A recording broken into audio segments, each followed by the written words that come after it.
Bagamat bahagyang bumuti ang kalagayan, nananatili pa rin kritikal ang kalusugan ni Pope Francis. Sa ulat ng Vatican, nakitaan din ng Santo Papa ng iba pang komplikasyon tulad ng kidney failure at posibleng banta ng sepsis.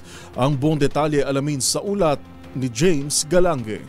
Patuloy na lumalaban ang 88-year-old Pontiff na si Pope Francis sa sakit nitong double pneumonia matapos ibalita ng Vatican na mayroon umanong slight improvement sa kanyang kalagayan. Sa evening bulletin ng Vatican, sinabi nitong walang naramdamang episode ng asthmatic respiratory attacks at bahagyang umayos ang lagay ng Santo Papa base na rin sa kanyang laboratory tests. Pero sa kabila nito, nananatili pa rin kritikal ang kondisyon ni Pope Francis dahil bukod sa pneumonia ay nakitaan rin ito ng mild kidney failure na kasalukuyang tinututukan ng kanyang mga doktor. Magugunit ang dati na rin ito nagkasakit kung saan tinanggal ang bahagi ng kanyang kanang baga dahil naman sa pleurisy na muntik na nitong ikamatay. Ayon kay Professor Sergio Alfieri, ang nangunguna sa medical team ni Pope Francis, pinangangambahan nilang tamaan ng 88-year-old Pontiff ng isang nakamamatay na sakit na sepsis matapos pasukin na rin ng mikrobyo ang kanyang dugo. Magugunit ang 11 ng Pebrero ay bigla na lamang napahinto sa kanyang homilya ang Santo Papa matapos makaranas ng hirap sa paghinga dulot ng ininda nitong sakit sa baga na bronchitis. Samantala, inihayag naman ng Vatican News na kasalukuyan ng sinisimulan ng Holy See ang kanilang paghahanda sakaling kailanganin maghalal ng bagong pinuno ng simbahang Katolika. Nagpaabot naman ng dasal ang nasa libo-libong mananampalataya